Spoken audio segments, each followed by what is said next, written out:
नमस्कार दोस्तों, मेरा नाम है ब्रिजलाल। आप देख रहे हो गुरुजी है ना ऑनलाइन चैनल। हाजिर हूँ एक नया वीडियो लेकर। चलिए पढ़ते हैं।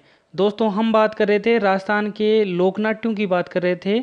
और राजस्थान के लोकनाट्य के अंतर्गत हमने जो पहला पार्ट आया था उसमें हमने पढ़ा था राजस्थान का एक लोकनाट्य ख्याल और उसके प्रकार पढ़े थे। उसमें हेला ख्याल, अली बख्शी ख्याल, तुरा कलंगी ख्याल, इस प्रकार का एक वीडियो बनाया था मैंने। आपको अच्छा लगे तो वो वीडियो देख सकते हो पार्ट फर्स्ट के अंतर्गत। आज मैं पार्ट टू के अंतर्गत आज एक टॉपिक लूँगा, बहुत ही इंपॉर्टेंट है दोस्तों। ये लोक कला का भी एक टॉपिक है और लोक नाट्य का भी एक टॉपिक है। फड़, या इसको बोलते हैं पढ़। इसके बारे में मैं बताऊंगा, इसको फड़ भी क्यों बोलते हैं, पढ़ क्यों बोलते हैं। ये एक ही चीज़ है दोस्तों। ये अपभ्रंश होके बाद में फड़ बन गया, बाद में इसका जो मूल रूप था वो पढ़ था। ठीक है, तो ये मैं आपको तमाम चीज़ें बताऊंगा। आज के जो आकर्षण बिंदु रहेंगे इस टॉपिक में मैं क्या क्या कवर करने वाला हूँ वो ये है कि मैं आपको बताऊंगा फड़ क्या है, ये क्यों बांची जाती है, क्यों पढ़ी जाती है, और फड़ को कैसे बनाते हैं। ये जस्ट फॉर नॉलेज होगा, आपके लिए जानकारी के लिए, एग्जाम के पॉइंट ऑफ व्यू से इंपॉर्टेंट नहीं है। और फड़ का वाचन किस प्रकार किया जाता है ये भी एग्जाम के पॉइंट ऑफ व्यू से इंपॉर्टेंट नहीं है, लेकिन आपको बताऊंगा कि ये भोपा हैं वो किस प्रकार इस फड़ का वाचन करते हैं। और ये जो टॉपिक है प्रमुख कलाकार में लूँगा, ये बहुत ही इंपॉर्टेंट है एग्जाम के पॉइंट ऑफ व्यू से। और जो प्रमुख फड़ रहेगी अपनी, जैसे रामदेव जी की, गोगा जी की, पाबू जी की, देवनारायण जी की, तो इस प्रकार की जो चीज़ें हैं वो अपने लिए इम्पोर्टेंट रहेगी। तो चलिए पढ़ या पढ़ जो क्या है इसके बारे में पढ़ लेते हैं। एक नाम आता है दोस्तों, जब मैं आगे थोड़ा सा आगे जब आएगा टॉपिक, जो टॉपिक बनने लग जाएगा तब मैं बताऊंगा। श्रीलाल जोशी का नाम आएगा, जो भीलवाड़ा जो जिला है और उसमें शाहपुरा कस्बा पड़ता है। वहाँ की जो फड़ चित्रण का जो कला है वो राष्ट्रीय स्तर पर विख्यात है। इसलिए जोशी जी ने बताया था कि ये जो पढ़ है ये वर्तमान जो पुराने का टाइम में इसको बोला जाता था पढ़, यानी चित्रों को देख कर पढ़ा जाता था। ठीक है, उसके बाद में ये थोड़ा सा चेंज हो गया और बाद में इसको लोग क्या करने लगे, सॉरी, पढ़ करने लगे। ठीक है, पढ़ करने लगे और वर्तमान जो अपभ्रंश भाषा रूप है वो उसको फड़ बोलने जाने तो ये एक ही है दोस्तों, कंफ्यूज मत होना। तो इसका जो परिभाषा है वो अपन जान लेते हैं दोस्तों। यहाँ पर एक परिभाषा आपके सामने लिखी भी हुई है, लेकिन मैं आपको समझाता हूँ। देखिए, राजस्थान में जो फड़ वाचन की जो परंपरा है वो बड़ी ही विशिष्ट है। और जो इसका जो वाचन है वो किसके लिए किया जाता था, जो प्राचीन का जो प्राय है किस मनोती देवता की कोई भी मनोती मांगी हुई थी वो पूर्ण हो जाती थी, उसके दौरान इस जो फड़ का वाचन करवाया जाता था। या फिर जो कोई भी अनिष्ट, जो भी अपनी आशंका थी, जो भी अपने ऊपर कोई भी अनिष्ट, पुराने टाइम में बोलते थे कि कुछ होने वाला है या फिर इसने कुछ इसके ऊपर कुछ करवा दिया किसी ने, और वो मनोकामना अपनी जब पूर्ण हो जाती थी तब ये सामूहिक रूप से प्राय देवी देवताओं को जो ये मनोनीत थी और उसके आधार पर ये जो उनकी मनोती जब पूरी हो जाती थी तब ये फड़ का वाचन करवाते थे।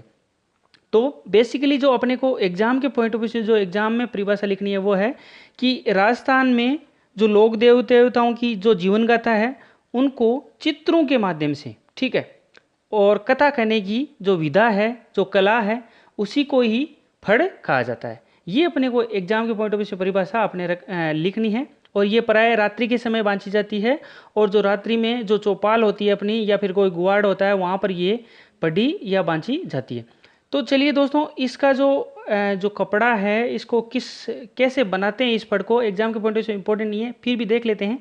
इसमें क्या करते हैं, ये मोटा सूती कपड़ा लेते हैं बड़ा सारा, और उसके ऊपर ये गेहूं चावल का जो मांड है उसमें ये गोंद मिलाते हैं और प्राकृतिक रंगों से इसको ये चित्रकारी इस पर कपड़े के ऊपर करते हैं। तो ये इस प्रकार का जो इसको बनाते कैसे हैं ये मैंने आपको बता दिया। उसके अलावा यहाँ पर ये कुछ विशेष रंगों का भी प्रयोग करते हैं। जैसे देवता अगर हैं तो वो लाल रंगों का प्रयोग करेंगे, और देवियाँ अगर हैं तो नीले रंगों का प्रयोग करेंगे, अगर राक्षस हैं तो काले रंगों का, और जो साधु हैं तो सफ़ेद या पीले रंगों का ये प्रयोग करते हैं। तो ये जो फड़ चित्रण है, ये फड़ जो है ये भोपों के लिए बेसिकली, ये भोपों की जो जीविकोपार्जन है, यानी जो जीवन की जीने की जो है, यहीं से वो अपना जीवन यापन करते हैं जो भोपे हैं वो। और आगे बात करते हैं इसका फड़ का वाचन किस प्रकार किया जाता है। अब देखते हैं दोस्तों, ये फड़ का वाचन जो है किस प्रकार किया जाता है और किसके द्वारा ये बांची जाती है। तो मैंने आपको पहले ही बता दिया था, ये जो भोपे हैं ये इसको बाँधने का काम करते हैं, यानी पढ़ने का काम करते हैं। तो ये एक मैं आपको चित्र के माध्यम से ये जो वाचन है इसका जो मैं आपको समझाने की कोशिश करूँगा।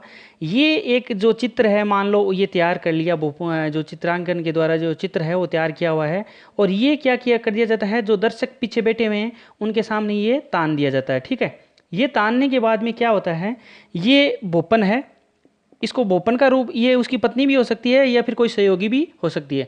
ये क्या करती है, हाथ में ये लालटेन ले रखती है, तो ये यहाँ पर जब नाचती गाती इधर आती है और जिस चित्र की ओर इनको इशारा करना होता है, यानी पूरा तो अंधेरा रहता है रात के समय, ये जो फड़ का वाचन किया जाता है, तो ये यहाँ पर लालटेन से उजाला करती है और दूसरे हाथ से एक डंडी रखती है लकड़ी की, उस डंडी से उस पर इशारा करती है। तो इस प्रकार ये नाचती गाती उस अंश को दिखाती है, उस डंडी से अपने को इशारा करती है कि ये पार्ट अभी जो चल रहा है। उसके अलावा भोपा उस टाइम क्या कर रहा होता है, ये दोस्तों मैंने एक डायग्राम बनाया रावण हत्या का, अगर आपको अच्छा लगे तो आप चाहो तो गूगल से भी सर्च करके इस प्रकार के जो इंस्ट्रूमेंट है आप देख सकते हो। मैंने एक अच्छा डिज़ाइन करने की कोशिश की है, इतना अच्छा डिज़ाइन है वो बना नहीं है मेरे से। तो चलिए दोस्तों, यहाँ पर ये मान लीजिए ये भोपा है, ये रावण हत्या से ये गाता हुआ ये आगे जो स्वयं भी नाचता रहता है और ये बजाता रहता है। तो इस प्रकार ये फड़ का वाचन होता है रात के समय, बेसिकली रात के समय होता है। लेकिन जो एक फड़ का मैं आपको बताऊंगा, जो राम दल्ला कृष्ण दल्ला की जो फड़ आएगी वो दिन के समय भी पढ़ी जाती है, और वो हड़ौती क्षेत्र की जो प्रसिद्ध फड़ है। तो चलिए, मैं आशा करता हूँ ये चीज़ समझ में आई होगी कि किस प्रकार मैंने एक रूपरेखा देने की आपको कोशिश की है। तो चलिए आगे बढ़ते हैं, बात कर लेते हैं दोस्तों कुछ यहाँ के जो पट चित्रण है उसके प्रमुख चित्रों की बात कर लेते हैं।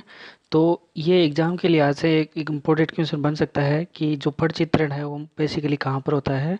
तो अपने को याद रखना है भीलवाड़ा जिला और वहाँ पर है शाहपुरा कस्बा, और वहाँ का जो जोशी परिवार है, तो यहाँ पर जोशी परिवार के अंतर्गत जो श्रीलाल जी जोशी है इनका नाम अपने को याद रखना है।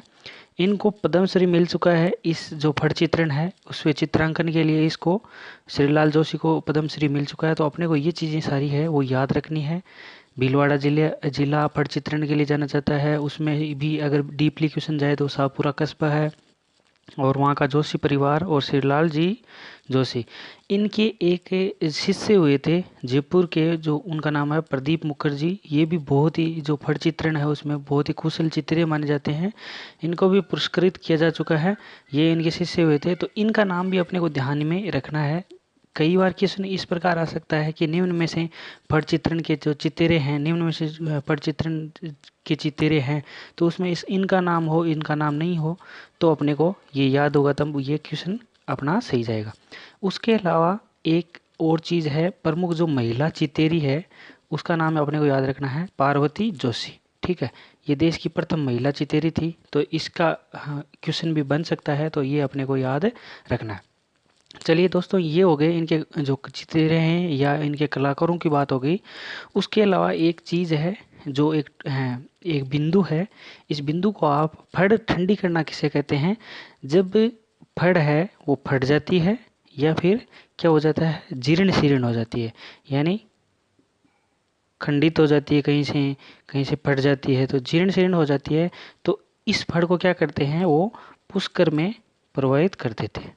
पुष्कर जी आप जानते हो अजमेर में है तीर्थ स्थान, और वहाँ पर इसको विसर्जित कर दी जाती है। इसे ही बोलते हैं दोस्तों, विसर्जन करने की प्रक्रिया है उसे बोलते हैं फड़ ठंडी करना। और इस अवसर पर जो भोपे समाज के जो क्या करते हैं, स्वामणी का प्रयोग करते हैं, स्वामणी बोलते हैं। स्वामणी क्या होती है, देवता के भोग लगाते हैं, ये कुछ 1.25 किलो का कुछ भी होता है, सवाई जो भी करते हैं स्वामणी बोलते हैं। ठीक है, चलिए अब कुछ जो प्रमुख फड़ हैं उनके प्रकारों की हम बात करेंगे, और जो कि बांची जाती है कौन से लोक देवता के द्वारा के मध्य नज़र चित्रांकन किया जाता है, वो हम सब बारे में देखेंगे। चलिए स्टार्ट करते हैं। जो पहली फड़ जो मैं लेने जा रहा हूँ वो है, फड़ के प्रकार हैं उसमें वो है पाबूजी की फड़। आपको जब मैं लोक देवता पढ़ाऊँगा तब मैं आपको पाबू जी के बारे में बहुत ज़्यादा डिटेल से बताऊँगा, लेकिन फिर भी इनका बता देता हूँ कि पाबू जी का जो जन्म था वो जोधपुर का कोलूमंड गांव था, वहाँ पर हुआ था।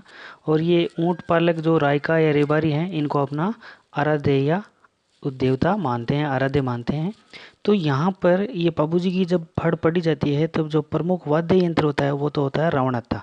ठीक है, रावणत्ता दो तीन जो फड़ है उसमें आएगा। एक यहाँ पर जो देवनारायण जी की फड़ पढ़ाऊंगा वहाँ पर सिर्फ जंतर आएगा, तो लेकिन अपने को वाद्य यंत्र याद रखना है रावणत्ता। तो यहाँ पर जो कौन सी जाति के लोग हैं वो फड़ का वाचन करते हैं, तो यहाँ पर जो नायक जाति के भोपे हैं, हर एक चीज़ का क्वेश्चन बन सकता है दोस्तों, बना हुआ भी है, आगे भी बन सकता है। तो यहाँ पर नायक जाति के जो भोपे हैं वो फड़ का वाचन करते हैं। उसके अलावा इसमें जो विशेष विवरण देख लेते हैं। एक तो ये चीज़ याद रखनी है, सबसे लोकप्रिय फड़ का अगर चित्रण आए, अगर क्वेश्चन आए तो सबसे लोकप्रिय फड़ का क्वेश्चन ये बन सकता है। उसके अलावा ये क्वेश्चन नहीं बन सकता, लेकिन जानकारी के लिए ये रात में पढ़ी जाती है। उसके अलावा इसमें जो चित्रांकन में भाले का चित्र और इन ये केसर काल में है, ये केसर काल में वो इसके बारे में बहुत सारे क्वेश्चन बन चुके हैं। ये पाबू जी की जो घोड़ी थी उनका घोड़ी का नाम था, तो ये याद अपने को याद रखना है। इसका जो काले रंग में इसका चित्रण किया गया है। तो अपने को बेसिकली जो इस प्रकार की जो चीज़ों में अपने को एक तो वाद्य यंत्र याद रखना है, एक अपने को भोपो जो जो भी इसका वाचन करते हैं उस भोपे का प्रकार याद रखना है, यानी कौन सी जाति का भोपा था होगा। उसके अलावा ये सबसे ज़्यादा विशेष विवरण अपने को इसमें याद रखना है, सबसे ज़्यादा लोकप्रिय फड़ है और इसके केसर काल में का जो काला चित्रण है, काले रंग के द्वारा चित्रित किया गया है। दूसरे नंबर की जो फड़ की बात कर लेते हैं वो है देव नारायण जी की फड़। ठीक है, इनके बारे में बात कर लेते हैं। प्रसिद्ध जो वाद्य यंत्र, एक सिर्फ यही वाद्य यंत्र चेंज होगा, बाकी में रावणत्ता ही आएगा। तो चलिए स्टार्ट करते हैं। जंतर इस वाद्य यंत्र का प्रयोग किया जाता है और जो भोपे हैं वो गुज्जर भोपे इसमें वाचन करते हैं। अब यहाँ पर ये आरएस के अंतर्गत देवनारायण जी के बारे में भी, पाबू जी के बारे में भी बहुत सारे क्वेश्चन पूछे हुए हैं, डिस्क्रिप्टिव में भी और जो शॉर्ट क्वेश्चन ऑब्जेक्टिव है उसमें भी पूछे हुए हैं। तो यहाँ पर ये पूछा हुआ है कि सबसे लंबी, सबसे पुरानी फड़ कौन सी है, सबसे लंबी गाथा कौन सी फड़ में किया गया है, सबसे अधिक चित्रांकन जो किस में किया गया है। तो सबसे लंबी फड़ के रूप से जान जाती है और सबसे पुरानी फड़ के रूप में जान जाती है। ये दोनों क्वेश्चन बन चुके हैं, तो आप इसको ध्यान से रख लेना। उसके अलावा एक क्वेश्चन और बना हुआ है आरएस के अंतर्गत, एक क्वेश्चन पूछा हुआ है 1992 में देवनारायण जी के ऊपर 2/2 का एक डाक टिकट भारतीय डाक द्वारा जारी किया गया था, डाक टिकट जारी किया गया था। तो ये क्वेश्चन भी बन चुका है। उसके अलावा इसका वाचन भी रात में होता है। तो मैं आशा करता हूँ आपके समझ में आ गया होगा। और इसमें कुछ जो एक सर्प का चित्र है और घोड़ी का चित्र बना हुआ है, लेकिन ये कुछ खास इंपॉर्टेंट नहीं है, आप ध्यान रख लेना। सर्प का चित्र बना हुआ है और घोड़ी का चित्र बना हुआ है, लेकिन एग्जाम के पॉइंट ऑफ व्यू से इंपॉर्टेंट नहीं है। अपने को याद ये रखना सबसे पुरानी सबसे लंबी फड़। ठीक है, डाक टिकट द्वारा इसके द्वारा जारी किया है, बाकी जंतर और ये गुजर भोपे अपने को याद रखने हैं।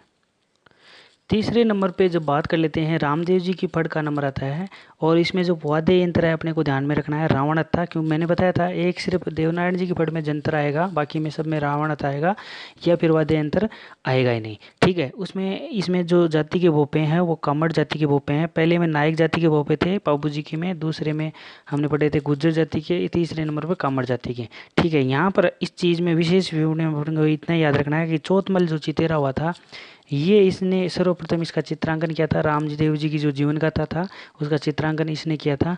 तो ये एग्जाम के लिहाज से थोड़ा सा इंपॉर्टेंट क्वेश्चन बन सकता है। बाकी ये दो क्वेश्चन तो बनेंगे ही बनेंगे, लेकिन ये थोड़ा सा इस लिहाज से इंपॉर्टेंट बनता है। उसके अलावा इसमें भांबी कोली जो चमार हैं जो बड़ाई हैं उसमें ये ज़्यादा प्रचलित है। ठीक है, तो बेसिकली ये रामदेव जी की जीवन गाथा से ही संबंधित है। उसके अलावा चौथे नंबर की फड़ आती है भैंसासुर की फड़। ये इसलिए ज़्यादा इंपॉर्टेंट है कि इसका कोई वाचन नहीं होता, और जब वाचन नहीं होता तो कोई वाद्य यंत्र नहीं होगा, और वाचन नहीं होगा तो इसमें कोई जाति का भोपा यूज नहीं होगा। तो इस प्रकार का क्वेश्चन बन चुका है, आगे भी बनेगा। इसमें किसी प्रकार का वाचन नहीं होता। इसमें क्या होता है, बावरी या फिर बागड़ी होते हैं, वो चोरी करते समय, यानी चोरी पर जब चोरी करने जाते हैं तब इसकी सिर्फ पूजा करके जाते हैं। इस जो फड़ है भैंसासुर की, इसकी पूजा करते हैं, इसलिए लिहाज से ये इंपॉर्टेंट है एग्जाम के पॉइंट ऑफ व्यू से। पाँचवें नंबर पे बात कर लेते हैं रामदल्ला या कृष्ण दल्ला। जैसे कि नाम से पता है रामदल्ला यानी राम और जो कृष्ण के जीवन से संबंधित इसमें चित्र मिलेंगे और इसका चित्रांकन किया जाएगा। अब यहाँ पर इसमें जो इम्पोर्टेंट क्वेश्चन बनेगा वो ये बनेगा, एक तो ये बिना किसी वाद्य यंत्र के गाई जाती है। ठीक है, और इसमें जो भोपे होते हैं वो भाट जाति के भोपे होते हैं। तो यहाँ पर जो क्वेश्चन वेरी इंपॉर्टेंट जो बनेगा वो होगा बिना वाद्य यंत्र के कौन सी जो फड़ है वो वांची पढ़ी जाती है। तो यहाँ बिना वाद्य यंत्र के ये पढ़ी जाती है। उसके अलावा यहाँ पर भाट जाति के जो भोपे हैं वो इसको करते हैं। उसके अलावा विशेष विवरण में ये हाड़ौती क्षेत्र है, कोटा बूंदी बारा जलवाड़ा, वहाँ पर ये विशेष रूप से प्रसिद्ध है। और यहाँ पर एक चीज़ और इम्पोर्टेंट निकल कर आती है, लगभग पढ़े हैं वो रात को पढ़ी जाती है, लेकिन ये दिन के समय पढ़ी जाती है। उसके अलावा धूलजी का यहाँ पर जो नाम आता है, इसने चित्रांकन के लिए इसने सबसे ज़्यादा ये प्रसिद्ध चितेरे हुए थे। ठीक है, तो अपने को ये चीज़ें ध्यान में रखनी है। आशा करता हूँ ये वीडियो, ये जो फड़ है, ये मैंने लोक कला और लोक नाट्य के लिहाज से बहुत ही इम्पोर्टेंट तरीके से बताया है। मैं आगे जब भी इस टॉपिक के बारे में, जब मैं आपको लोक कलाएं पढ़ाऊँगा राजस्थान की, उसमें इसके बारे में नहीं बताऊँगा, क्योंकि यहाँ पर मैंने इसको डिटेल से ले लिया। उस टाइम मैं आपको रेफरेंस दूंगा कि वीडियो देख लीजिए। चलिए दोस्तों, अपने आसपास स्वच्छता बनाए रखें। धन्यवाद। इस वीडियो को ज़्यादा से ज़्यादा शेयर कीजिएगा। अगर आपको पसंद आए तो आप लाइक डिसलाइक भी कर सकते हो। धन्यवाद सा, राम राम सा।